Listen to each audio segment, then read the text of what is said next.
What's up, fellow junkies? It's Joey here. I am alone for the moment, but I'm waiting for Franco.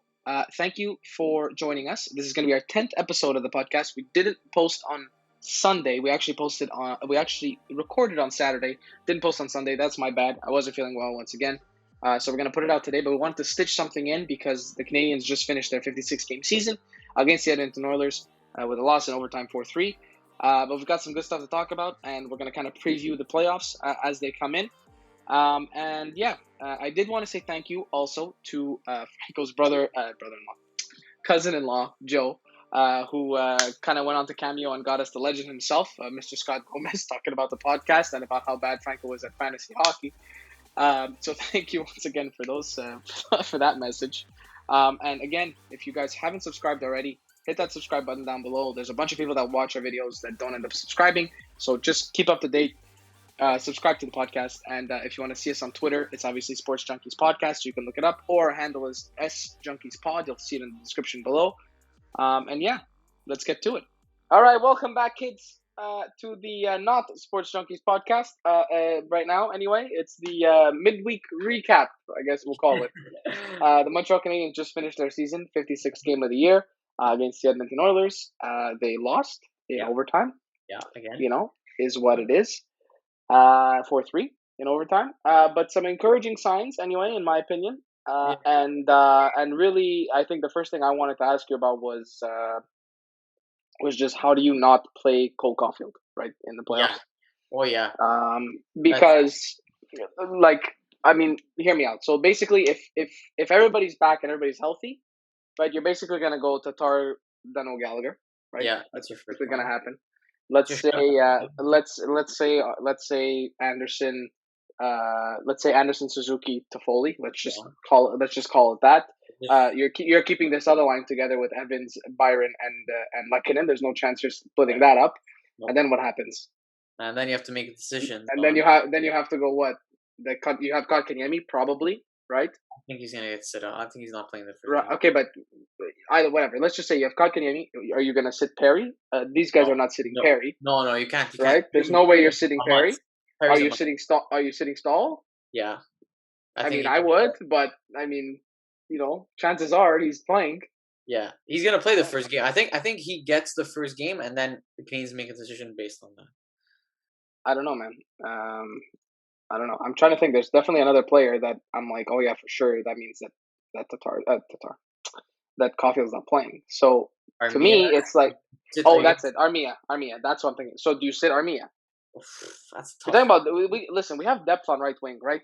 Yeah, a lot. And Anderson, Gallagher, Armia, Caulfield, and but Toffoli, I feel like is going to end up going to the left anyway because he's more comfortable than anyone else at playing on his off wing.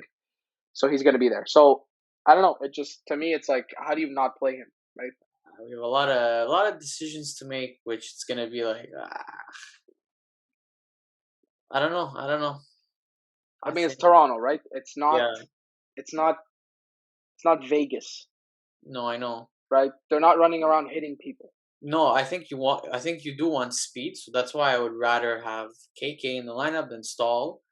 I don't mind having Perry on that line. And what, you move Perry to the left wing and you put Caulfield on the right on the fourth line? What are we doing at that point? Your fourth line, it's gonna be what's their identity? What do they do? They're just three good players. Yeah, and what are you supposed to do? Well, and that's mind you without bringing Drouin back. Which listen, as much as he's probably not coming back. No, he's not. If you think about it, if Drouin comes back, I mean he's better than a fourth line player. So yeah, you can't tell me he's not going to play, right? He's going to play. You can't sit him out. He has to be in the top 6, right? That's what I'm saying. So what happens? Like, how are you supposed to navigate all these plays? Now, listen, I've never seen a Montreal Canadiens team, like I said, with 15 forwards that can play in the NHL, okay? Which is the first time in a long time. Yeah. So I guess it's a good problem to have. But at the same time, this coaching staff continually played Cole Caulfield on a fourth line with Stahl that they knew was injured and Corey Perry, who are two older guys. Whatever, they're veterans. They're great players. They've been great players in the past. But I don't mind. I don't mind Perry with Caulfield. I don't mind. Just Stahl. But you need a more dynamic center than them. You need either an Evans, but that's not moving. That line is not moving Yeah, they're going to be good for the playoffs. They're at going to all. be a good third shutdown. It's a perfect playoff line. Hmm. And then then you're thinking about Suzuki. I mean, for me, you got to play with either Suzuki or Kotkaniemi. But KK, you can't put him with KK now. KK doesn't know So, what he's doing. He's lost. yeah, but why is he? But why is he lost? Because the past 85 games, he's never like the past literally the past 40 games, he's been like no consistent winger, no consistent anything. Then he shifted to the wing. Then he shifted back to center. Then you're telling him to play third line. Then you're telling him to play second line minutes. Then you're telling him to play fourth line minutes. He played 9 minutes the other night. I know, that was disgusting. I was so pissed off. I was like, "What's the point of having him in the lineup if he's gonna you're not setting him up for any success whatsoever." Well, so, you know what this is slowly and reminding me of was Galchenyuk all over again. Sadly, I think the problem is the difference I think is that Galchenyuk had a different attitude, and also had a different off the ice life. Yeah, no, I'm more encouraged with KK. Like I feel like we can figure it out. He's still only 20, versus Galchenyuk. After the year he scored 30, like everything just No, I was more saying it like how the Canadians are handling the situation. Yeah. I mean, listen, we've done exactly what we had to do with Suzuki. Suzuki had two, maybe 3 stretches this year with like 5, 6, 7 games where he was like, meh, not great. He had 1 point, 2 points. Terrible, right? Being terrible. But out of all the games, he maybe played 15 bad games. Yeah. But not bad games. Like, he just didn't produce, and he was like, okay. Yeah. He wasn't dynamic. He was tired. He was slow. He wasn't making the right play for maybe 15 out of the 56 games. Yeah. So for 41 games, this guy was like top notch. And when he went into his slumps, they kept him on the same line. They kept him with the same wingers. They didn't sit him. They didn't put him on the wing. They didn't centerman. You're a centerman. You get your 2 wingers, and that's how it is every night. I don't know. I guess they have more faith in Suzuki than. Granted, he's better defensively than Kotkaniemi is, of course. But Kotkaniemi brings a lot of energy. I like the way he plays, and I like the way he forechecks. I like the way he makes plays. I think he's got great vision for passing the puck anyway. I mean, the guy wasn't a 3rd overall pick for nothing. You don't just pick a guy 3rd overall just to pick him 3rd overall. Sure, was he supposed to be an 8th pick or a 9th pick? Maybe. But he was the best center at that point. Yeah, he was. Right? So if you're talking about who was drafted that year. I don't even know who the first 2 picks were in that year. Was it Hughes? Yeah, it was probably Hughes. Let me think. Was it like Hughes and Patrick? Or was it Noah? Yeah. And so I mean, like already there, it's like not a phenomenal draft, but 2018 draft. Let me pull it up just because I want to remind everyone what. Oh no, it was Darlene. So it's Darlene, Svechnikov, Kotkaniemi. Okay. So the next center picked after Kotkaniemi is Barrett Hayden. And he's not. He plays in the OHL. He's in Arizona. Boy, but he played in the OHL. Sorry. He's in Arizona. He's got 7 points in 34 games. Yeah. So it's not. That's the next best center in that draft. After him? Yeah. What about after Barrett Hayden? After Hayden was no one else. After Hayden was 13th pick, Dellandrea. Ty Dellandrea? Yeah, Dellandrea, sorry. I said it with an Italian. He's got 5 points in 26 games. Yeah, so he's the KK was the best. There are no centermen that are ready for the NHL in this draft. Joe Veleno. Yeah, he's not was picked 30th. So you're talking about guys that he is the best center in that draft. Like there's 0 questions asked. He's the best center in that draft. He's played 170 games. He's got 62 points in his career. This guy is a good centerman. Okay, so for me, I don't know. It doesn't make sense that you're gonna have him bounce around, play this side, play that side, play on the 3rd line, play first line, play power play, don't play power play. You're gonna put him defense at one point. There's too much going on with him. You gotta keep. If you don't think he's ready, fine. Make him play a year in the AHL. He's still 20. It's not like he's Yeah, old. for real. Like I'm The like, guy has 170 games in the NHL. He's 20 years old. but I'm literally next year if let's see the playoffs don't go good for him this year, like he pretty much continues the way he is, and next year has a bad training camp. But last year, he had I know, a great playoff series. but I'm just saying if this continues into next year, I don't mind seeing him start in Laval. Yeah. I think there's 4 guys. Yeah, there's basically 4 guys in this draft that play. Well, aside from KK. There's 4 guys in this draft that play. Oh, 5. Sorry, Farabee, because now Farabee's actually playing. There's 5 guys in the Top in the four, NHL. the top four. Yeah, the top 4 are playing. So Darlene, Svechnikov, and Kachuk are playing. Yeah. Quinn Hughes Yeah. and Joel Farabee. That's it. Quinn Hughes. He's in that Quinn draft. Hughes. Quinn Hughes, 7th overall. Yeah. Oh, we passed up. Yeah, but I mean, Quinn Hughes is tiny, man. I know. There were questions. I mean, there's a reason there were questions. Now you kind of look fucking dumb because he's got 92 points in 124 games. Yeah. But either way, that's not the point. My point was, as to recap this season, I don't like the way we've handled Kotkaniemi so far. No, it's bad. And I think that we should have been just erring on the side of do what you're doing with Suzuki, in the sense that just make him tough through. Like, that's what's gonna happen in your career. You're gonna have 5, 6, 7, 8, 9, 10 games where you don't score a goal. But keep like Drouin was never put on the 4th line. Yeah. Until the end. Mm-hmm. Right? And Why? Why? Because players like that have skill need to work through it. Yeah. They need to. Okay, it's 5 games. It's 6 games. It's 7 games. Okay, something happens. Boom. Now they're not holding their stick as tight.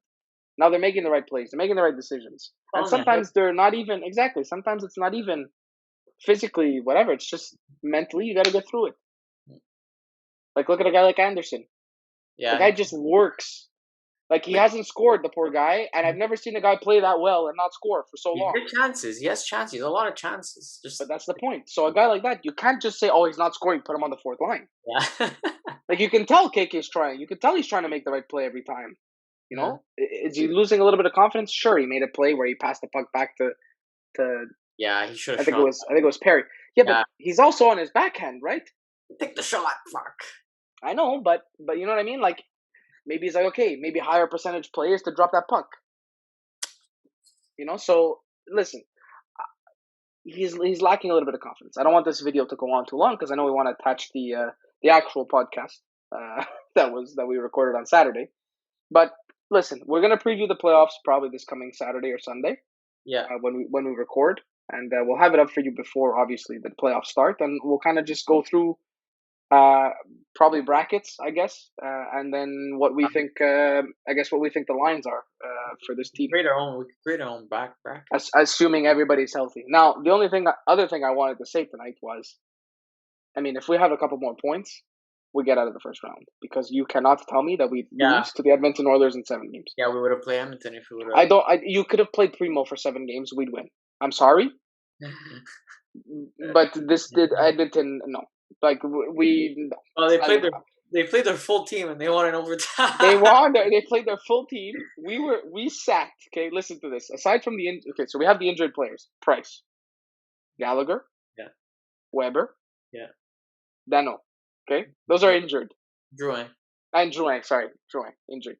Okay, then tonight we sat Toffoli, Anderson, Petrie, Edmondson, and Jake Allen. We sat 10 roster players and Wells and Stahl. Okay, whatever. We were 11 roster players were out of the lineup tonight. And we called up fucking a bunch of. And we played with Yonan, which I kind of liked his game. It was okay. Was the best, wasn't the worst. Whatever. He's playing on a line with AHL guys, basically. So you can't really can't expect much. My mom was like, every time the puck was in the zone and they were, I'm like, okay. She was like, let's score. Okay, yeah, but I'm like, man, it's not. As long as they don't get scored on, we're fine. We're fine. It's an AHL line. So listen, I was okay with the game tonight. Primo, I thought, aside from maybe one of the goals, was a little bit, off, but everything else, made a couple big saves in the third, at the end of the third. Yeah. I was happy about that. And I think it's a better game for his confidence. So, listen. I'm excited for Toronto. Listen, this team was able to compete with the second-place team in the division without 11 players. So Oh so my god. everybody rested, not playing 25 games in 43 days, Yeah, a I week's think rest, and everyone back. it's gonna be a very very interesting series. I think the first game is probably gonna be very important, and we're gonna have to take that first game. Yeah, Because if we, I think the first game we could take that and like hit their confidence a bit, Toronto, because they're a little bit on a high horse, right? They beat yeah, their record with us this season. What 7-2-1, something something like like that. Yeah. yeah. So right now they're thinking, okay, it's they know what to expect. So if we could take the first game, I think we could give them a good shock, and they're gonna be like, oh shit, okay, we actually have to wake up and play. A little underdog story never hurt Yeah. anybody, right? Yeah. Listen, we picked them to win at the beginning, and again, as much as we lost tonight, you have to remember the circumstances. We just played 25 and 43. Again, I will remind everybody, That's crazy. never been done in the history of the NHL. Never, never, ever, ever. Okay, uh, five top six, top four starting goalie gone. Five Mhm. of those, five of those. What is it? 6, 4, and 1. Five of your best 11 players were Gone. injured, Yeah. gone. And in addition to that, you sat another 6 guys who are normally on your roster, and you competed. Yeah. And McDavid didn't get a single point tonight, as far as I know. Well, And I wasn't no, trying. I know, I didn't think he tried today. I know, but he didn't get a point. Yeah. No. Why? Because Evans, Byron, and Lehkonen had the Yeah. puck the whole time. Yeah. They played good. So Even though they listen, didn't score, they played good. I'm optimistic. We lost, but I'm optimistic. Yeah. So to recap it, the Canadians finished fourth in this 2021 season. It's still considered 2020, 2021, even though I think we only started in January, right? Yeah. So the 2021 season, they finished fourth in the North Division, the Scotia North Division, with 59 points. I think we're 1 point back of Winnipeg, if I'm not mistaken. So we're gonna play Toronto in the first round, and we'll kind of see what happens. Mm-hmm. We'll keep you So updated. for those of you who wanted to see the episode, it's coming up right now. Thanks for joining us again, and we'll see you Next week. Sunday. Yeah. Yeah. Thanks, Mike. See ya. Ciao. All right. Welcome back, ladies and gentlemen, but mostly mothers, on this Mother's Day edition of Yeah. the Sports Junkies podcast, May 9th. Thank you for joining us, as usual. Those of you who are subscribed, thank you for subscribing. For those of you who aren't subscribed, we have a lot of people who watch the videos but don't subscribe. Yeah. You probably think about doing that. Okay. You know, because, we're entertaining sometimes. So it is what it is. That's Yeah. Franco. I'm Joey. We're here to talk about some sports this week. A little bit more of an all-round Yeah. week, All around. instead of a Habs focus. So we'll get to it right away with, I guess, we'll start with the bad. Someone asks you, you want some bad news, you want some good news. We'll Get start the with elephant out of the room. Just let it out. we'll start with Franco's bad news.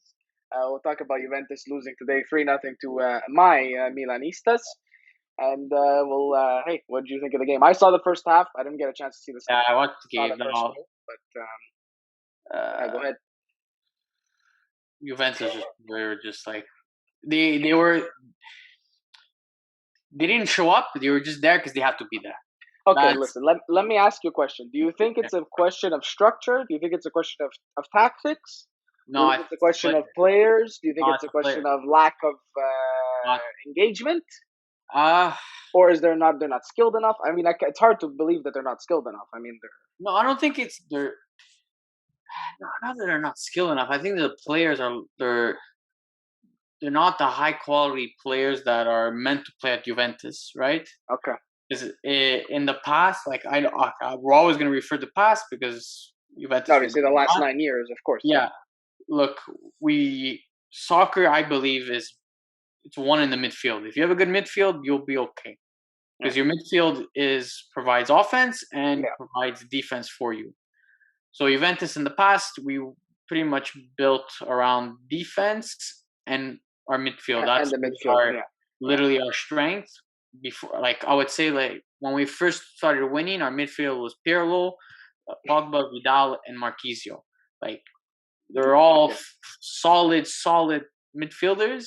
Yeah. And now we have Now we have Betancourt, Rabiot, Ramsey, McKennie, Arthur. We like they're okay, but they're not that quality where Yeah, they're not Champions League quality where they're gonna come in every night and no matter even if they're having a bad game, they'll still get a they'll winner. they'll they'll make something happen, Yeah, or they'll I they'll think have they won't. Their bad games are not as bad yeah. as, let's say, these So guys' bad games.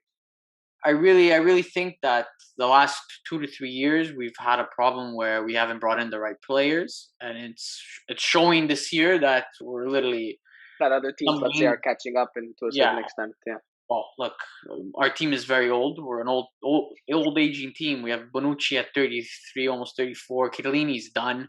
He's an old man now. Buffon, he's Buffon's on literally the bench. 40 on the bench. Buffon was fucking happy today when Chesney stopped that penalty, though. Yeah, yeah. He was But fired up. no, there's a lot of old players, but there's no support in the middle, right? Yeah, So there's a lack. I think the management team has to be responsible for the lack of players brought in. Bad decisions on buying certain players. Like I would say Ramsey, we're paying like 400,000 euros a week for him. It's ridiculous. The guy gets $4 million a year to sit on the bench. The guy's fucking laughing. You know. Um, Certain players that I don't think Juventus should have want to get, but whatever. What do you want to do? But yeah. Milan were the Listen, I better mean, team. yeah, I Yeah, mean, listen. All teams, all good things must come to an end, and yeah, at some point, the domination of one team, just like Milan, were kind of dominant in the earlier stages of the 2000s, and in the late 90s. The same type of story. I mean, they didn't win 9 Scudettos in a row. It's a bit ridiculous, but at the same time, they were always Champions League yeah. No, contenders, and they went and won, I believe, a few times when it counted most. Um, Obviously, I was very young then, so I didn't follow soccer nearly as much. yeah, me But too. again, all dominant teams can't dominate forever, and so now your group is aging, and it's up to, like you said, the management group to figure out where the next years of winning are coming from, Yeah, if that makes sense. In terms of Milan, I watched, like I said, the first half. I myself was a midfielder, so I do agree with you that most of the time stuff builds to the midfield. it's a big. Um, it felt, to be honest, not to say that Juventus played, horribly, but I thought that at least Milan had the majority of the opportunities. I'd say in the first half, and They were like you know, when I found when Milan got the ball, they always looked to go forward and they always looked to create a chance, scoring chance, while Juventus were more possessive and they just pass the ball around. Okay, we pass yeah. forward. There's no opening. Okay, let's pass it back, and then I don't know. It was kind To of be like fair, that is the Italian model. yes, yes, but To be fair, yeah, like they kind of sound like the Canadians, if you ask me. But they're not playing to win. They're playing not to lose. Juventus. Well, yeah, I feel like so this year I feel like Juventus were playing to tie. Most of the times, if it's 1-1, okay, 10 Just minutes give left, give Ronaldo give Ronaldo the ball. Hope he pass scores. the If ball not, around. it's the end. And look, today was another game where Ronaldo, where was he? I don't know. Did not show up.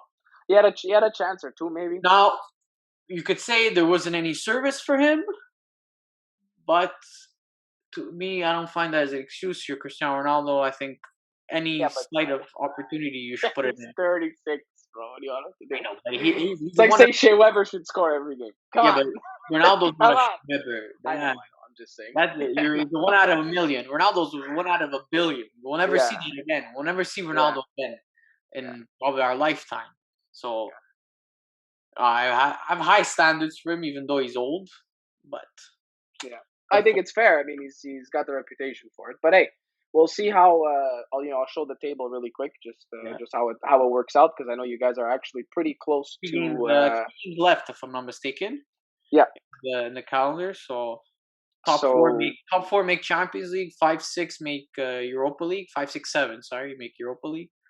yeah. So So you're looking to at least but like you were saying to me before we started the call here, the podcast. We're talking about how Milan, Napoli, and Atalanta basically have to drop points for you to Yeah, that's the for you to literally win, the only way. That's the only way and, we'll. and your schedule might be a little bit more difficult than theirs in Yeah, the we end of at the play. end of the. If I'm not mistaken, we play Sassuolo next, so that's not a tough game. That's not an easy Let's see. game. So we play Yeah, Sassuolo, Sassuolo, Inter, Inter, Atalanta, and Bologna. but Atalanta's a So you're, Coppa so you're Italia final, so so you're talking. Oh, sorry. Yes, sorry. That's not yeah. accounting. So you're talking So about two two tough teams that games. could do something for you. Yeah, Yeah. exactly. Two tough Obviously, games, and Sassuolo here, and yes, Sassuolo also wants some points too, right? They want to get yeah, because into they this would they would five, be 5, 6, 7 spot, right? So for gonna them, it is important as well. it's gonna be very interesting where Juventus finish. Because if we don't make Champions League, I could guarantee you that probably Ronaldo is gonna leave. Yeah, Pirlo most likely will be fired. Sadly, which I don't think it's his fault. I think he should be given another year. yeah. Well, we It's gonna touched be on it a couple weeks ago, but yeah, there's gonna be a lot of changes at Juventus, and like a lot of change, a lot of players leaving, a lot of players, new players coming in, which I'm okay with because we have too many old guys. Gotta get yeah, I mean, it is what it is. rejuvenate, You gotta bring rejuvenate in the the new. squad. You Yeah, gotta bring in the new. You know. even though like I would want them to re-sign Chiellini, re-sign Buffon for another year, or Yeah, Bonucci. yeah. Those guys, yeah, we watched them growing up, so I don't see them playing for another team. But if this If is that's what it takes. yeah, then I don't mind. All right. Mike. Well, listen. I think that kind of wrap. Well, I mean, it doesn't wrap up Serie A, but we'll wraps up our segment on Serie A. We'll Yeah, keep talking about them, I guess, next week and as the weeks are coming, because obviously, Juventus getting into the Champions League will be important for a lot of people's jobs. I feel yeah, at the Juventus. So we'll keep an eye on that. The only other recap I have for everybody is the Formula One. F1 Uh, was weekend. Yes. the race in Catalonia in Barcelona. So nothing. I mean, the craziest thing I'd say really that happened in the whole weekend was just how Hamilton decided on a two-pitch strategy instead of a one-pitch strategy, and kind of like what happened to, I think it was in Hungary, 2019, I believe, was pretty much the same thing where Verstappen was leading, and Hamilton decided on a two-stop strategy. And because his tires were fresher, because he had the pace, because he has the car, and because he has the skill, obviously he's able to catch up, and that's what happened. He passed Max Verstappen on lap 60 or 61, I believe, with in a 66 lap race. Yeah, totally agree. So once that was done, Verstappen's tires. It's not like he could have pitted, to try to Yeah, get the advantage back or anything. It was kind of he had to just ride them off to the end, and he did so. Perez had a good drive as well, and I'd say Leclerc had a fair drive as well finished for those of you fourth. Ferrari No. fans.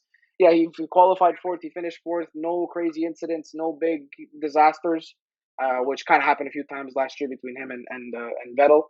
Um, so hey, it is what it is. I thought Norris had a great drive too. Obviously finished eighth, but I really think he's a very good driver in general, and I think that he's going to be good for a little while. He's young as well, so nothing really changes at the top. Mercedes, Red Bull, Mercedes.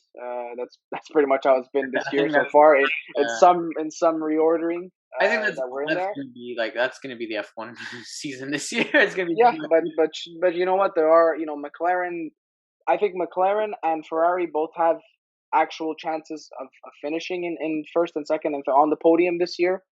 Versus last year, it felt like really just completely out of reach. I think the cars this year are a little bit closer, and I mean the qualifying. I believe it was the first this week again. I think it was the first 7 or 8 places was within a second or so. So you're talking about guys that might have some pace coming forward, going forward, and hopefully with the new upgrade packages coming every week, every 2 weeks, every race, you'll see some guys improving.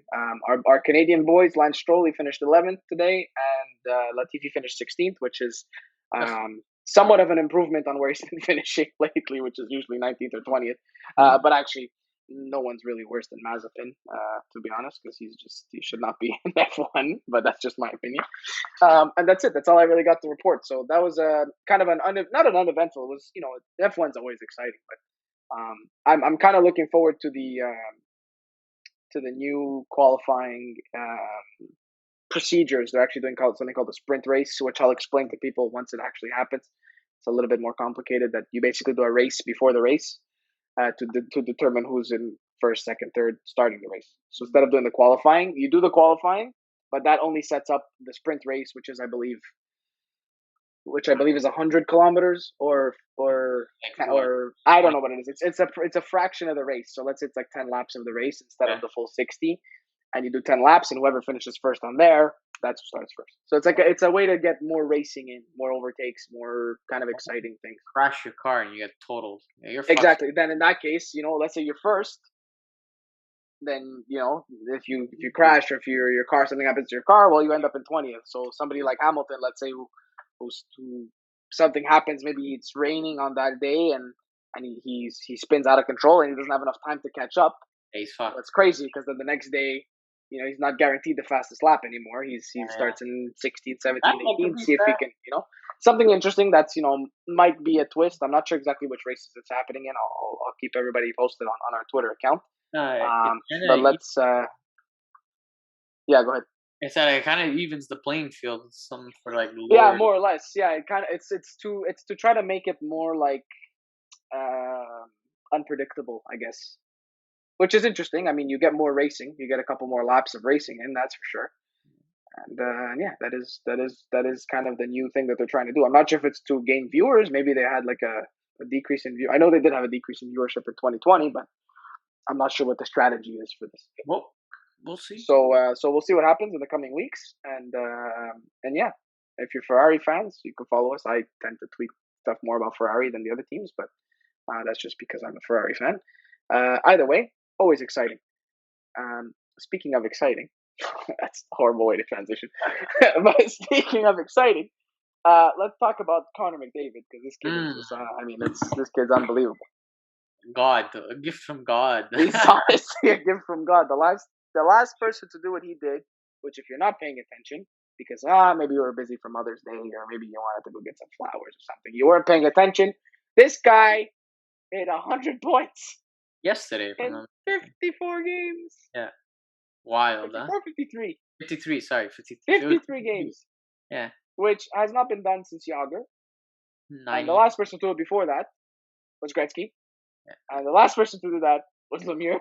Twice. So you're talking about guys that are like just Hall of Fame, first ballot, not even close. Like they could be in the Hall of Fame before their career's over. Yeah, like those are the guys we're talking about. Like the 1%, the 1%.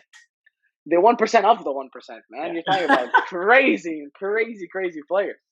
Yeah. So he's unbelievable.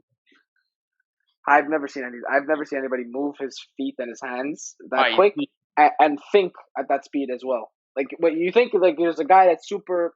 Like you think about different guys, right? You think about like Patrick Kane. Patrick Kane is like, okay, his hands are just unbelievably fast than everybody else. He's not the quickest. He's not the quickest skater, or he's not necessarily the smartest player in certain areas. He's a great player. He's a smart player, but not always. Like he makes some decisions, maybe whatever.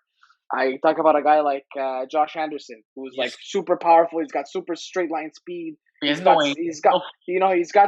some skill here and there. He can protect the puck, but he doesn't have the whole time. He doesn't think the game the way he does, You think of all these guys that have all these different elements, and then you look at McDavid and you're like, this guy is just like he's like a super soldier. It's like Captain America on skates, man. Like what? It's just unbelievable. Like usually when someone has that speed, usually the puck doesn't follow them because they're because their hands are not as hands are just like oh. Like this guy, it's like everything is just perfectly in sync. Yeah. It's like to do it at his speed, like the speed that he does it at, is just like we're talking about like 3-4 kilometers an hour faster than everybody else on a straight line speed. It's a big difference. Like it's massive. It's crazy. Like it's so crazy, especially defensemen trying to beat a defense to the net. Forget it. You're not even close. You got to have like a gap of like 8 feet before. Even at that, you give him so much space to pick up speed. Exactly. So you can't win. It's either you have to take two options. Either you play super tight, and you just get lucky and hopefully he doesn't beat you by speed. Yeah, exactly. Or you play zone against him. Yeah, and you just have like everybody on him. Yeah. But then that leaves him space to give it to a guy like Draisaitl, which happens often, or any of his line mates. Really, I mean, it's not hard to finish when you're right in front of the net and he gives you the puck right on your fucking stick. Like it's not at all. It's crazy. The only other way I could think about defending him is actually how we did with Phil Danault, in terms of Just put a shadowing guy and on him, and that's yeah, it. and pretty much the whole game as soon as he's on. And you can only really do that with the home ice advantage, right? Yeah, You can't always do that. no, So and hope for the best too. I think, to be fair, I think Montreal's done best, right, against him. I mean, he's only Yeah, got like we what, have a 6 points? Yeah, I think he's got 6 points against us, and then 94 against everyone else, something like that. Ridiculous. Like, you think about it, you're like, man, the Canadians suck and whatever. Like, you think about, we're on a 3-game losing streak we again, and actually we're whatever. shut down We neutralized the best player in the league. Like, more it's than nothing. both of them. And Draisaitl. And I think, if you want to touch on what Josh Anderson said a couple weeks ago, I think it was a week ago when we first played the Leafs, when people were talking about what's the difference between Oh playing yes, yes. McDavid and playing Matthews, and everybody freaked out because they thought he insulted Matthews. That's not what he said. The guy who reported that on Twitter is an idiot. He totally took the quote out of context, but basically was saying Matthews has Marner feeding him, Yeah, and he's very good at doing so. McDavid. That's not to say that McDavid has nobody on his line, but he was saying like, oh yeah, we got to worry about Marner as well and whatever because he's good. But like Uh, Draisaitl and McDavid, they play on the power play together. But But 5 other than that, exactly, I think they play 10% of the time together, 5-on-5. Versus unless Marner and Matthews are literally always together. unless Edmonton's down by a goal with like 10 minutes left, then Yeah, they'll put them together. But besides that, they play on separate lines. yeah. So it's easier to isolate one guy than Yeah, two. Obviously, it's a lot easier. I mean, you look at it. You look at it last game. I mean, there's two guys that went on to Matthews and Marner was basically from the draw, and Marner wins. Marner gets the draw. I mean, listen, it's off a draw, so you got to figure it out. Like, you got to figure out what's going on. You got to know who's got who. yeah. But at the same time, good shot, good. What do you want to do? You didn't Um, too. to kind of finish up on McDavid, I mean, Gretzky had a few words about him. Obviously, always praising him. I mean, this guy's got a real. I think he's got a real chance to break some records. Like, he's probably the only guy in a long time that I'm like, you know what, Close to Gretzky. this guy is so much better than everybody else. I mean, he's not. I mean, he's not the points. He's never gonna get there. Like, there's no No, way because in today's NHL, you can't do it. The you guy, don't. you can do 215 points in a season. Are you fucking kidding me? No, no, not that, but points, like career points. No, career points. No, I don't think so because Gretzky played long enough for 20 years where like he would have to be at that level for 20 years. You don't Like, think Gretzky in his last 2 years was like point per game, you don't and he think was like McDavid, 38 or something. you don't think McDavid could do it? But I'm saying the problem is even McDavid's best season, like even if he goes off the charts and he plays like he does this year, he was on pace for 147 points. Okay, which is like the most points we've seen since Yager in the Yeah, 90s. yeah, Okay, and it's like by a lot, and it's like and he'll beat the next guy by 50 points. But then you have to think about, okay, but Gretzky had an extra 75 that year. yeah. You understand? Like, it's impossible to catch him. That's fucked up. That's the problem, is that it's got McDavid's years, his best years. Even if he hits 150, bro, even if he hits 175 points, Gretzky had like Gretzky still had another 40 yeah. for 4 years straight.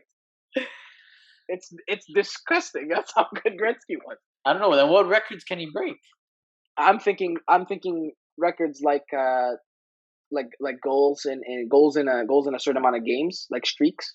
So like Gretzky had like 50 and 39 Okay, or those. something like that. Which also, like, Matthews has another chance of doing something like that as well. Yeah, Like 50 and 39. I mean, he was 40 and 45 this year, right? So it's not impossible to think that he can do 50 and 39. And other records that are not Gretzky's. He's got a chance to be second all time in everything, Yeah, right? Like, to me, Gretzky's just like, forget. Don't even think about Gretzky. You yeah. got to just think about the next best guy, and I think McDavid will be at the end of his career when everything is said and done. Unfortunately, it won't be Crosby because he got fucked like too many times with concussions and whatever. But you think about it, this season, last season, and his first season, McDavid didn't get any favors. I mean, he got injured in his first season off of a stupid body check, of a stupid play, and he was point per game. It's more than point per game. It was, That was I his think, rookie year. That was his 40, rookie. yeah, 48 points in 42 games or something in his rookie year, 48 and 46, something like that. He was point per game, no problem. And then you talk about last year, shortened season, 66 games, 69 games, 68 games, whatever the fuck they played.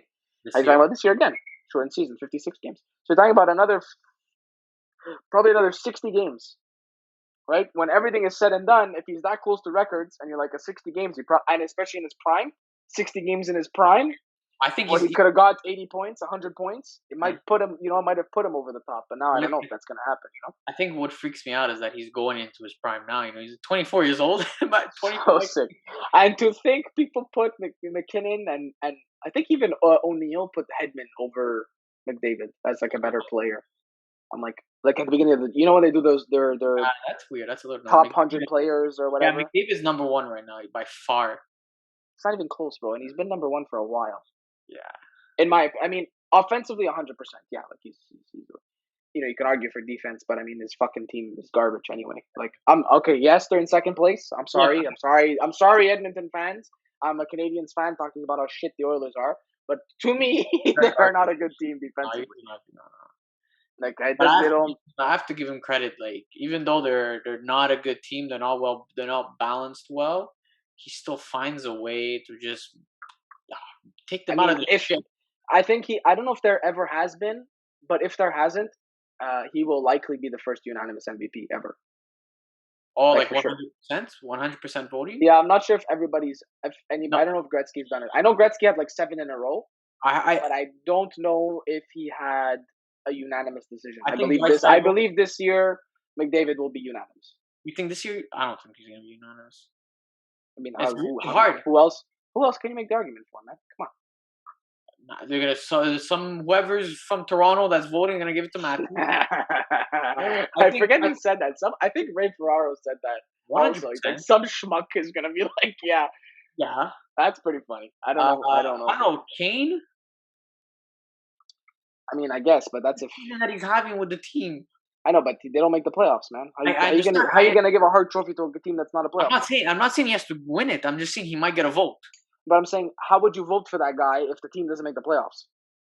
It's kind of hard. I mean, McDavid's literally dragging his team to the playoffs. Yeah, I know what you mean. Like, if that team does not have McDavid and only has Draisaitl, then they are nowhere close. No. I'm sorry, nowhere close. Some people are going to vote for Draisaitl, I think. Over McDavid. They're playing on the same team. I don't think it's going to be unanimous. I don't think you could vote unanimous. Man, I don't know how you can't vote unanimous. I mean, look at this is not... I mean... It's not even fair. Got 100 points. I know it's 30. Next guy is Draisaitl with 79. Okay, that's 20 points difference in the same amount of games. Next guy, 67. It's 33 points. Who is it? Marner. Wow. Marner and Marchand have 67, which maybe you can make a case for Marchand because he's like maybe the guy that needs to drive offense on that team. Right, because this is how I see it, okay? As an MVP, either you have to be a goalie who absolutely steals and has like a Vezina season, like Price. Yeah. Right? Exactly the season that Price had. That deserves an MVP because nobody else did anything better, right? So he had the best season since Hasek that year, and he had a less than 2 goals against average. He played like 60 games or 65 games, and he just destroyed everybody. He was like way better than any other goalie ever, and he literally single-handedly just made Montreal good. That year. So that, like, either has to have a season like that, or you have to have a defenseman who's got a point per game and whose team offensively is fucking horrible, and they make the playoffs, right? Yeah. That's number 2.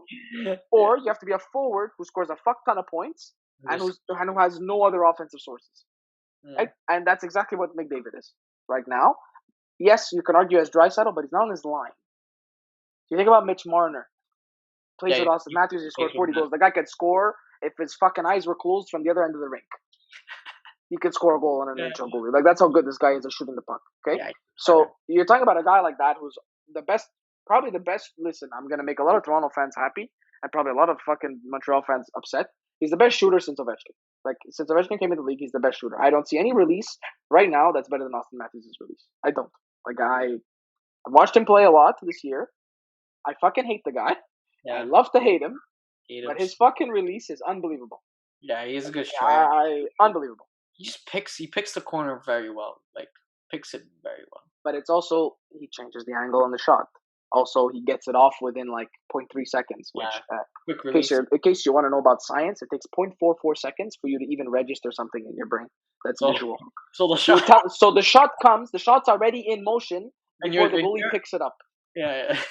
Like, do you understand like how crazy that is? That's right? So wild. the only other guy that I can think maybe has that kind of release is McKinnon. Yeah. Like, just because What of the about snap, he doesn't have the angle change what that about that Pasternak? maybe Pasternak, but I still think goalies could see him shot coming more than Matthews. Matthews' release is like, I'm talking about it from a goalie perspective. No, it's dirty. Like I'm thinking about, I used to play. I'll name drop or whatever because everybody loves name dropping. But I played on a 3-on-3 league or 4-on-4 league a couple years ago, right after I finished my prep school career, and I played against William Carrier. Okay, who is an NHL player. He's a third liner basically for the Las Vegas Golden Knights, and he's a very good player. Yeah. He's a very good player. He's a regular NHLer. He's huge. He can skate. He hits, but he's an energy guy in the NHL. Yeah. Okay. I play with him. He was a sniper. and this guy, his release is unbelievable. Yeah. Okay. Like unbelievable. And you're talking about a guy that can't even score 5 goals in the NHL. Okay. Like, okay, listen, I have to check. I don't want to disservice Will there, but The guy's gonna call me. What the fuck you say? yeah, he's gonna be like, "Yo, are you fucking kidding me?" Not that anybody watches. Yeah, he's got 5 goals this year, right? So you think about a guy that I like to think that I played with some good fucking players, over the years. And I say the same thing about like Gauthier, right? He had a great shot too, like when I played against him and whatever. Like these guys that I played against, like they were probably the best, the highest end that I played against. Like Daniel Sprong back in the day also, but that was when I was younger, so it's not the same. But guys like this, that's like the best release I've ever seen. And these guys are struggling to put 10 goals up in a year. Matthews is like Nothing. It's like nothing. 40 goals. All right. On NHL goalies. So you're like, that's where I'm like, wow, this guy's just, Yeah, how do you stop this guy? Yeah. Like, how do you stop this guy, right? I don't So know. if he continues shooting this way, he's got chances to be as good of a scorer as Ovechkin is. In my opinion, Ovechkin's the greatest scorer of all time. I don't think it could really be debated anymore. He maybe doesn't have the number, right? But you talk about the era that he played in compared to the era that everybody else played in. Yeah. Just the ability to shoot the puck is unbelievable. His release was unbelievable. When he was earlier in his career, he beat everybody with speed, with power. With it, he was fucking insane. Yeah. Like he was insane every game. Just watching Ovechkin, he was exciting to watch. So sad it's coming. And then now at the end of his career, so he's tripping clap bombs, and they're going in. But the worst part is that so on all the points, it's like longevity, just ability to shoot, and then like speed when he was younger. What are you saying? The worst part is? Oh no! I said the worst part is it's coming to an end. Yeah. I mean, it's like we grew up with them, right? Like we saw them get drafted. We saw them their whole career. Now it's coming to an end. It's like wow. Yeah, those were the guys that we pretended to be on the playground, on the ice. Really? That's what it is. I'm Ovechkin, you're Crosby, whatever it was. I'm Luongo, I'm this, I'm that. And it's kind of sad, Like when Luongo retired, I was like, wow. It's like that's who I looked at for the majority of my life, looking at goalies. Him and Jose Theodore when he was with the Habs, right? Those were like my guys that I looked at, like, oh, these are goalies. This is what I want to be. So it's pretty wild. Mm-hmm. Speaking of, actually, we could probably transition to goalies because I know we want to talk about Marc-Andre Fleury beating not beating. I mean, he didn't beat. He doesn't have a record, but he's moving up in the rankings. Yeah, he passed Luongo for the most wins. Yeah, so he just passed Roberto Luongo. I have it pulled up here. So this is all-time wins by a goaltender. Mighty Brodeur, I don't think anybody's touching that, if we're going to be honest. 691 wins. Fleury's 200 wins behind. I mean, like, Fleury has an unbelievable career, and he's exactly 200 wins behind. Yeah, so I don't see how... Bro, Brodeur played 1,200 games. Yeah, there's only 3 goalies, if I'm not mistaken, that have played more than 1,000 games. Well, for a goalie to play 1,000 games, man, that's a lot. Yeah, which is why, in my opinion, he should be in the Hall of Fame, Roberto. Yes, he didn't win a cup, but you talk about goalies that... I mean, he played more... I mean, Uruguay was the first ballot Hall of Famer because he won 2 cups. And because he literally invented a goddamn goalie style. Okay? But Roberto's played more games than him. And, has technically better stats than him. Obviously, it's a different era, better team defense, I think better equipment. Is gonna make the Hall of Fame. I think he should. Listen, there's a lot of people that are gonna. There's a lot of people that shit on him for a long time, like when he was in the 400 range, like when he was in this range. Oh, he shouldn't be, or maybe he won't be. But I think just his longevity and just how he was able to kind of hang in there, I think he should make the Hall of Fame. Now, Marc-Andre Fleury, obviously another guy from Quebec, which is something Mm. I wanted to point out. Um, but yeah, obviously, congratulations to him for. I mean, crazy kind of end of his career, right? Like He was like pretty moving much from done. Pittsburgh to Vegas. Yeah. People thought it was over. Like yeah, that's it, the parade's over, kind of thing. Last season it was over for him. He was pretty much the backup, Yeah. and I don't know what happened this season. It's like came out of nowhere. He's like, I'm back. Here's what I'll say. Okay, guys like him, guys like Roberto, guys like Lundqvist, uh, even guys like Miller to a certain extent. Right, I'm looking down the list here. These are goalies with like just they're elite. They were elite goaltenders in their prime, and they're goalies that for the majority of the time manage their games well. Okay, so what I mean by that is there weren't guys who. This is where I think Jake Allen actually needs more kind of development, I guess. I mean, he's 30 years old. He's not developing anything more than that. And also, Caden Primo, I see it in his game as well, is that there's a tendency to, when pucks are near you, instead of gobbling them up, they have like a mentality of, okay, get it away from me. Yeah, just push And it put away. the puck. Problem is, you're pushing the puck back in play when your team is probably not needing that. Rebound control, managing things like that, puck control as well. Obviously, Roberto wasn't the best puck handler in the world, but when he needed to like get out and make sure that there's a puck that's stopped behind the net or something like that for his defenseman because shit was just insane, he was at least decent at doing that. Was Bedore was A1 at that. Roy was very good at that as well. Fleury's really again. Fleury again, not the best stick handler, like physical. I mean, Carey he Price was is one played of the the best. puck good. I think Carey Price is the only guy aside from Brodeur and maybe like Mike Smith who are Yeah, like just unbelievably good with the puck, right? Mike Smith. Problem is Mike Smith can't stop the puck versus. No, that's not true. I love Mike Smith. I think he's actually one of the best pure puck stoppers. As in, if you have one shot, he's. I mean, now maybe not end of his career, but with Phoenix, especially when I liked him when he was in Phoenix, he was literally like, if you had one shot, that's why he made Team Canada. I mean, he made Team Canada. Mike Yeah, Smith made Team Canada yeah, because he was a guy that if you had one shot and you had to have a guy in nets and you had Smith in nets, you were like, this guy's saving the puck. yeah. He was just a pure puck stopper. He would do anything to save the puck. Yeah, I feel like he makes himself big. Yeah, I mean he's already big. He's like 6'5", Yeah, I think. So I mean, he's a guy that and he wasn't slow. He was pretty quick back in the day. Now obviously he's a little bit older. But those are the guys that played the puck, managed it well. Again, really good rebound control, et cetera, et cetera. That's kind of how you manage your game. Make sure your team is also not getting tired. That's basically the gist of managing your game. Top four from Quebec. mm-hmm. And I don't think any of these guys are getting touched. I don't know who's gonna touch him. These Carey are the or only these are the only guys who are close. no? Rene's not. Rene's not gonna touch him. He lost. He No, lost. but that's what I'm saying. These are the closest guys, but he's done. He's 5 years older than Price. I mean, Price has to have like three full 700 games seasons. already. Wow, Yeah, Carey.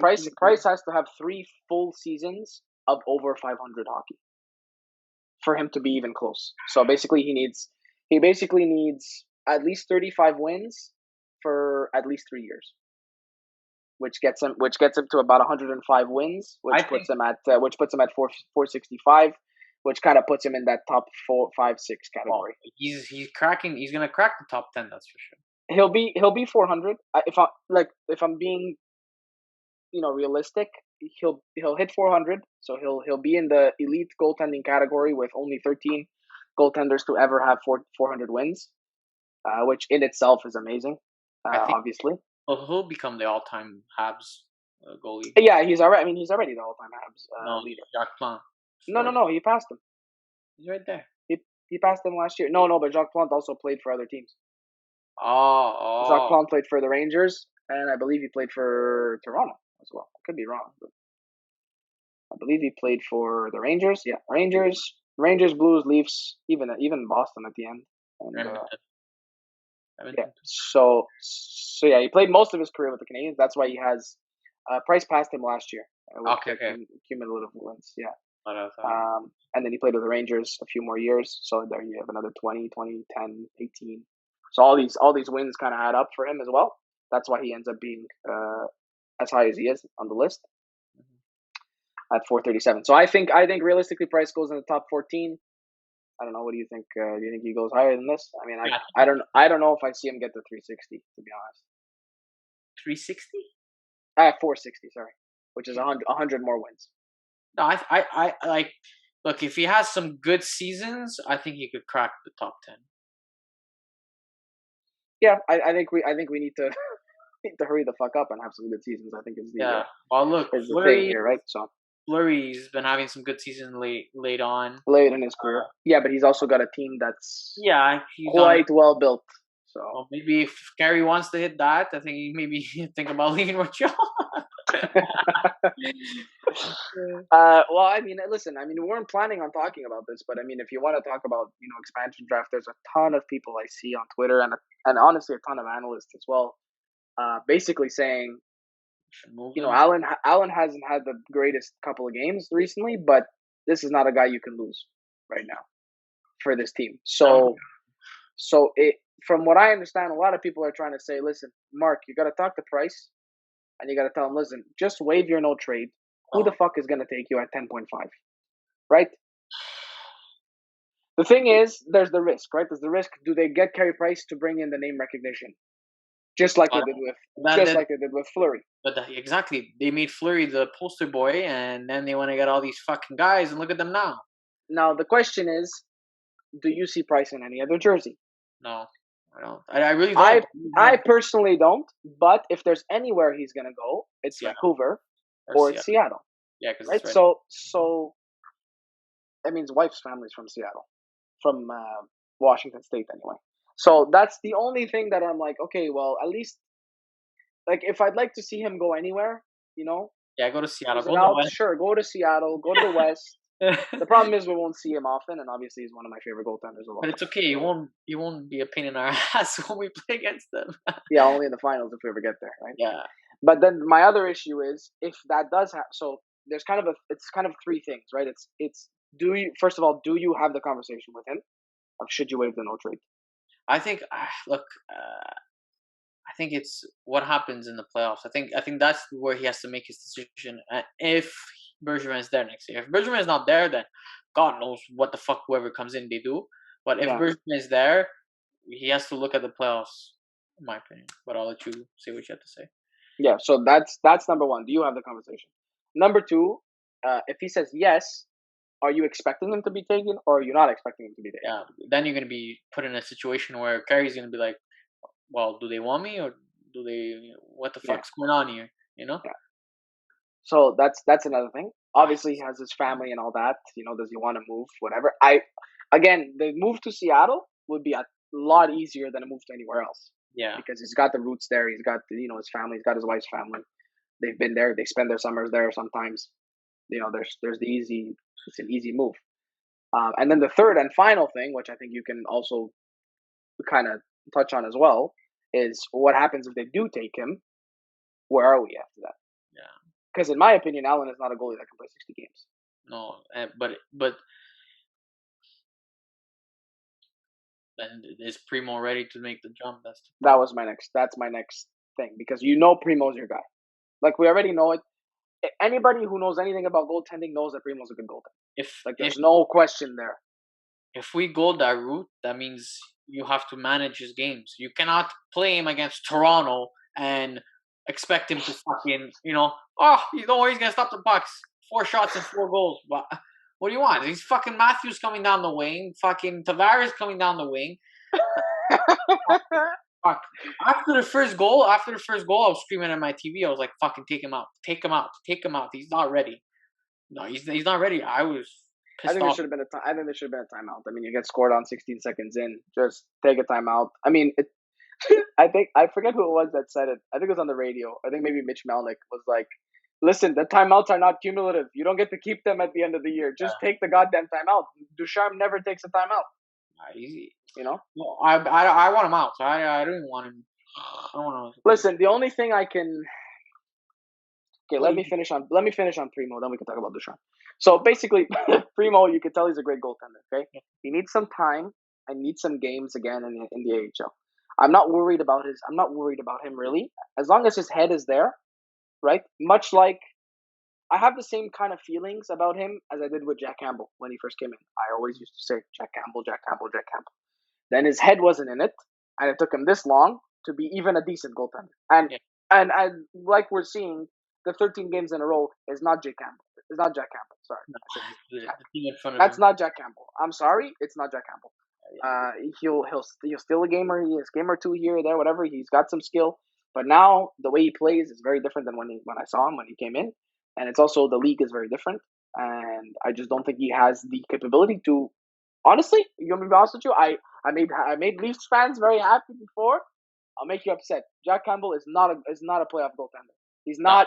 Trust me, he is not a guy that guys in the dressing room are like, oh yeah, 100%. This guy behind there, 100% we're winning the cup. There's no fucking chance. You could say that, but then people are gonna say fucking No, you Bobin cannot brought tell me the guys power. in that room truly think that this guy is a Stanley Cup caliber goaltender. I don't know, fucking Hudobin brought the Stars to the finals. Yeah, but he went on a run, and also he was a veteran, and also he played very well, and he was never a bad goalie. Does that make sense? Yeah, Hudobin but was never a bad goalie. I don't see him as a starter. I don't see Jake him as Allen a was in the one. ECHL, okay, because he could not make it, because he got cut.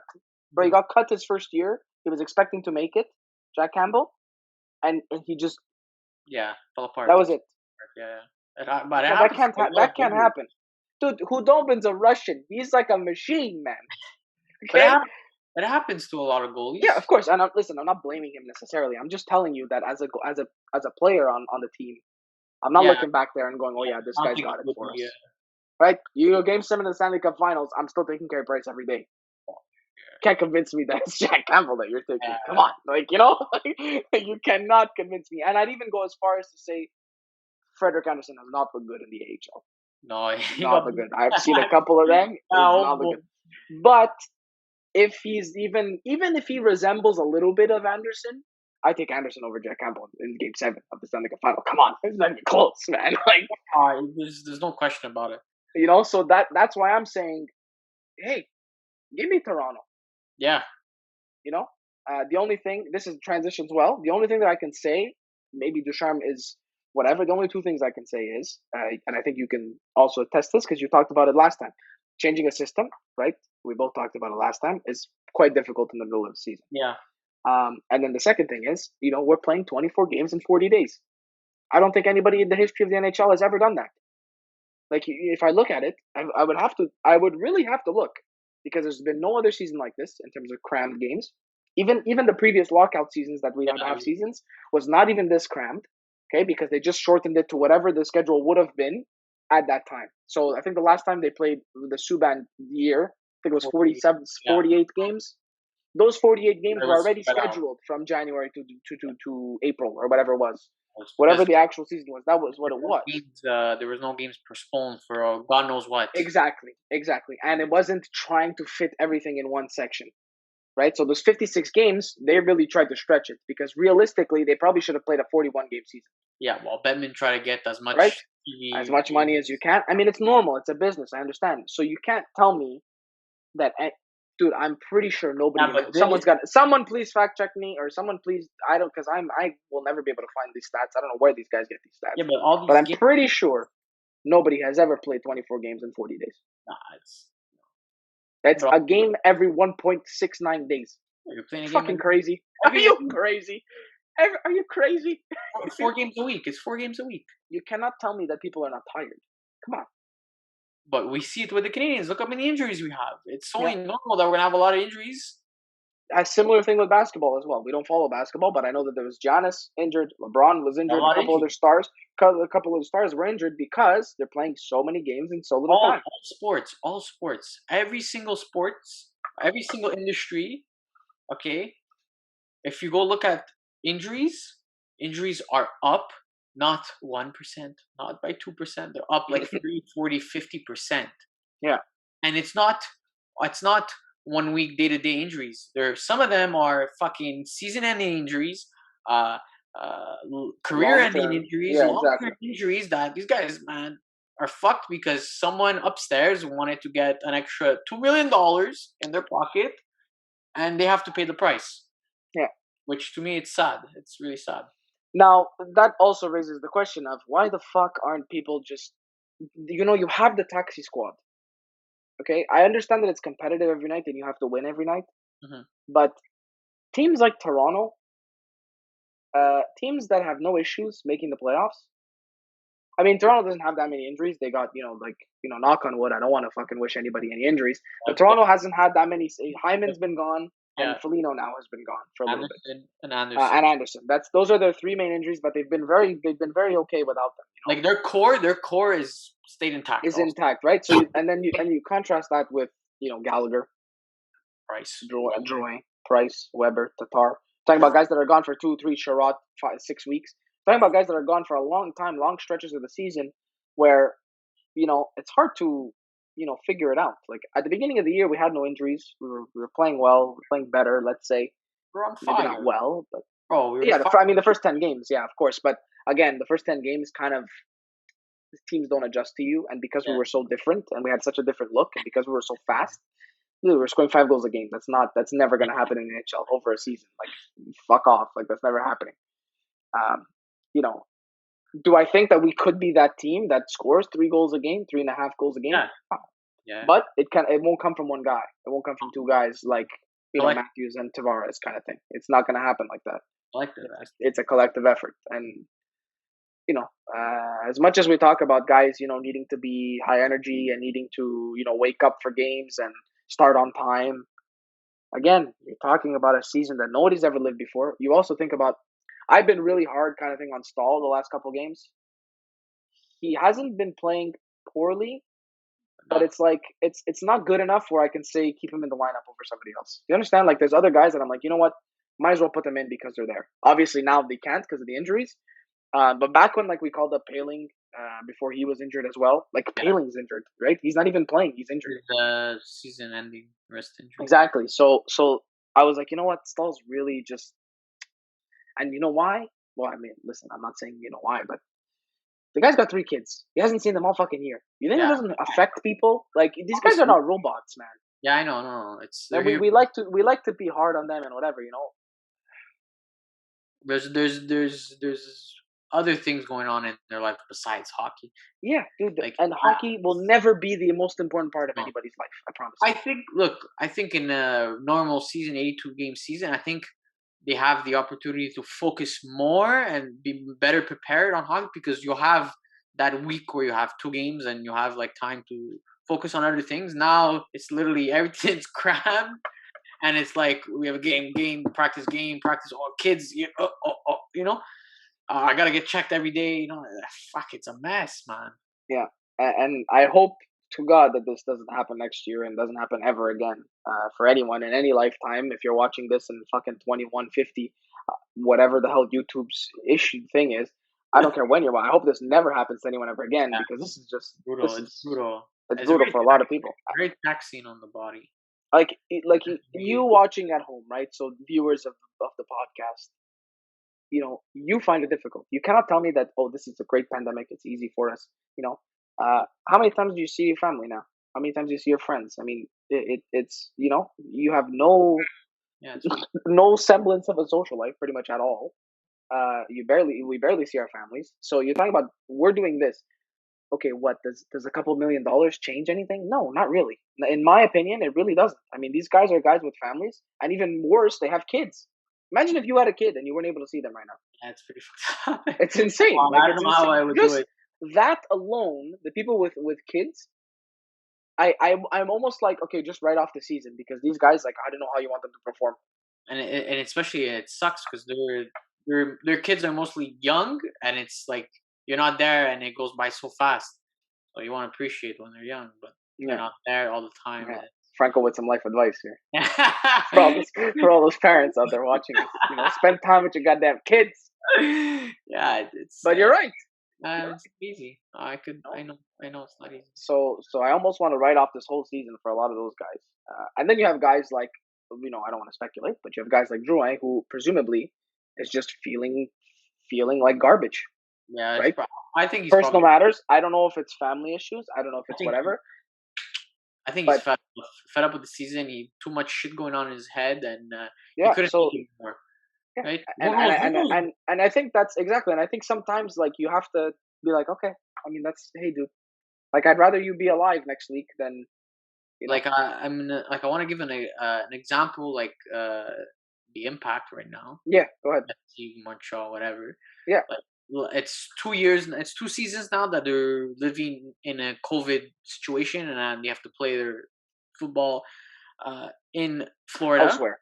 Yeah, Yeah, in Florida. And last year they did, like, they were terrible last year.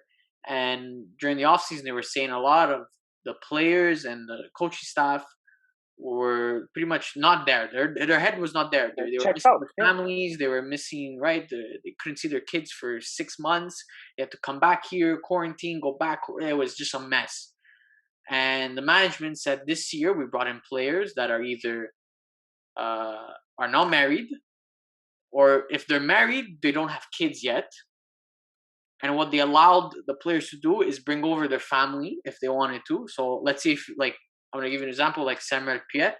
mhm, He's married, but he has a little child, a little mhm. kid Yeah, that's not in school yet, so they could afford to be in Florida and live their life there for now. yeah. For For him, now. that's the ideal situation. But imagine if his kid was going to kindergarten, his wife and kid have to stay back home. Yeah, He has to worry about playing soccer, and he has to worry about what the hell is going on back here in Montreal. So you just imagine what some of these Habs players are going yeah, through. yeah. And again, sure they make a couple $1 million, but Yeah, you can't do anything with it if you can't yeah. fly back, if you can't see them. What's the What's point? What yeah, is money good for? yeah, If they had the same situation, as the Impact, and say, hey, let's have the families move here. Let's say like a stall or whatever. yeah, Which, granted, a lot more of the families do live here with the Canadians versus the other versus like if they would have to play in Florida, yeah. obviously, then they don't have any of their families.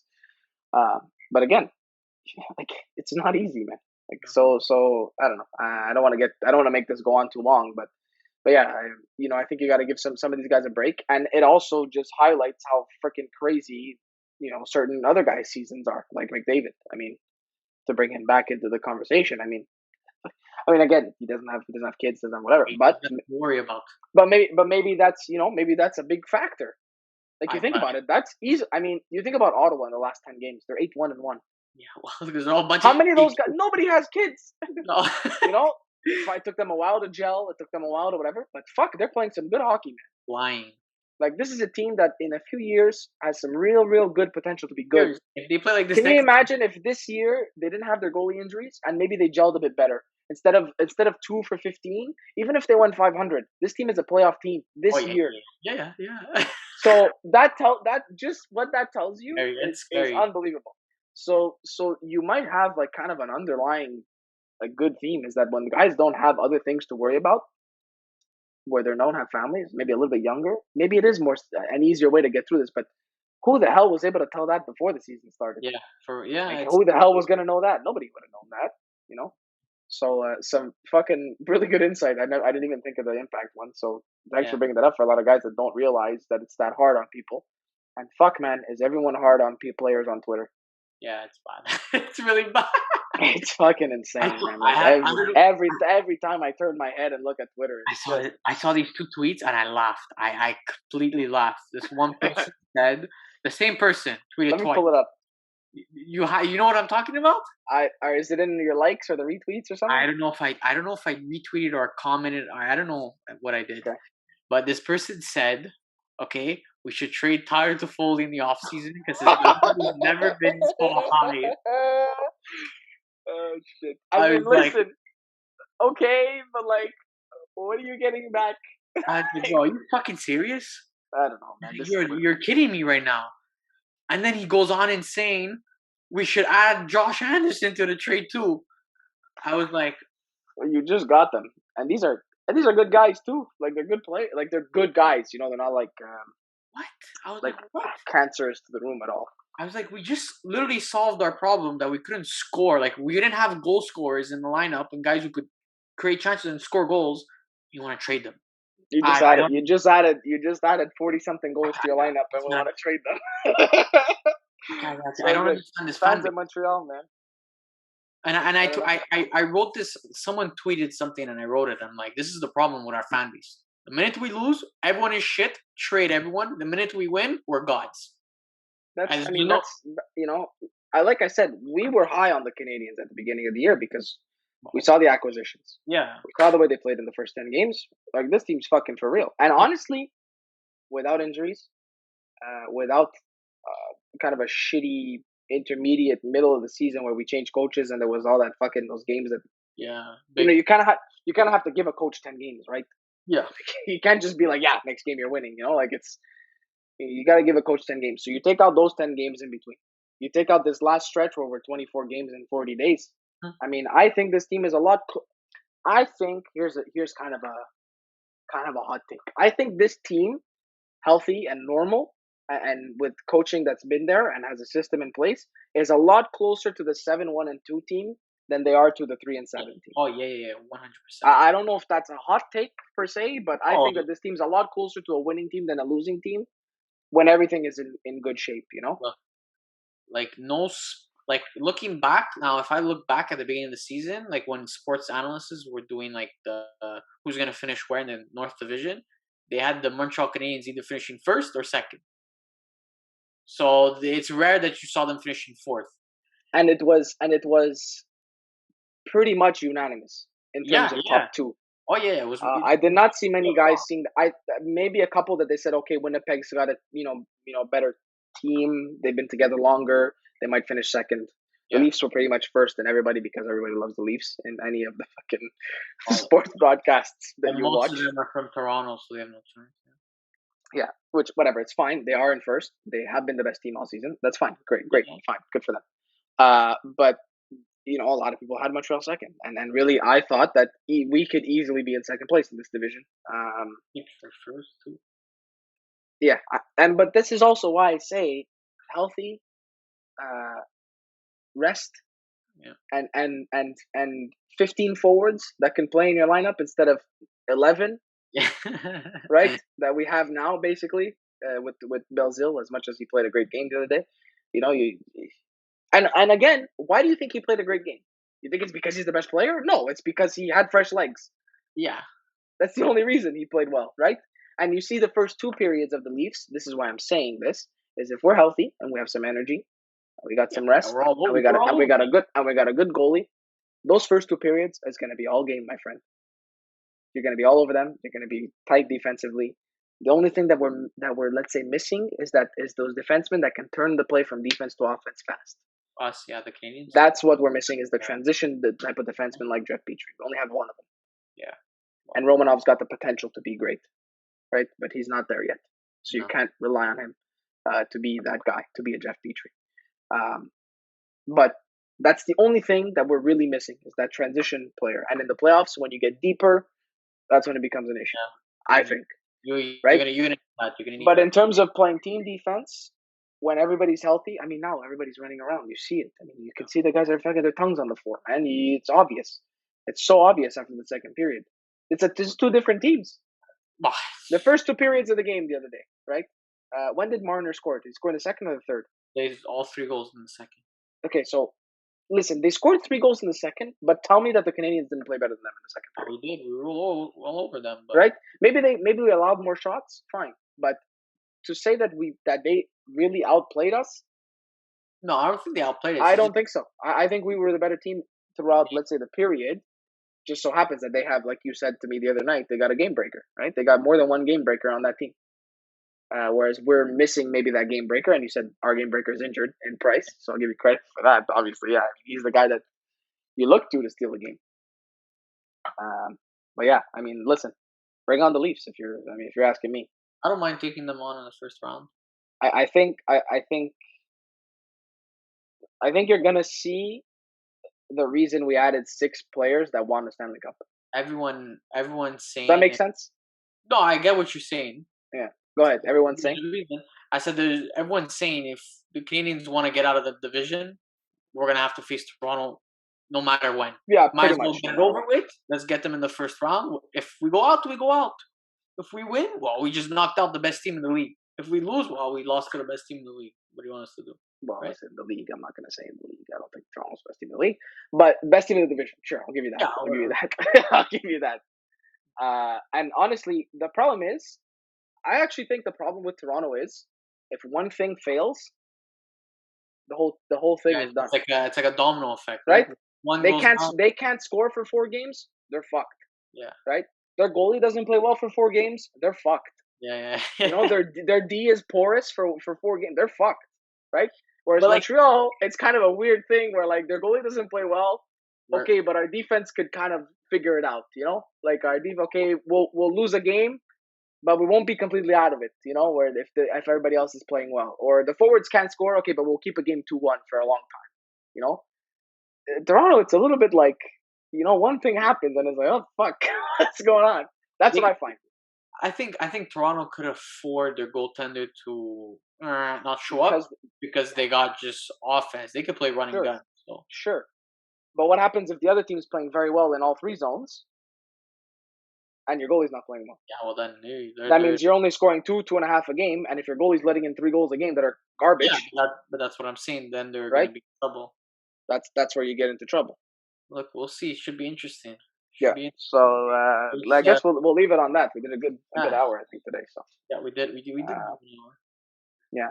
Well, we started the actual meeting a little bit before, but hey, listen. It was a great Mother's Day. Mm-hmm. I will wish again all the mothers out there a happy Mother's Day. Listen, if you're listening, we love you. Okay, and if you haven't subscribed yet, hit the like button, subscribe for us, and we'll know when we got some more fans. Obviously, you can follow us at Sports Junkies Podcast. You can look it up on Twitter. You'll find us, or you can do S Junkies Pod. Yeah, that's our handle. That is the actual handle. Obviously, Franco is a tweet maniac. And I try to get on there as much as I can too. But a lot of times I just kind of tag our account from my personal account because I follow more people. So at least we could get everything, if that makes sense. But yeah, hey, if you want to keep up to date with pretty much Serie A, NHL, F1, and a little bit of PGA when I got the time. Yeah. I mean, if you want to look up, those guys, and eventually when football starts, obviously you're going to be a little more focused on that as well. So any of those sports, hey, that's why we're called the Sports Junkies, right? So thanks for joining us again. That's Franco, I'm Joey, and we will see you next week.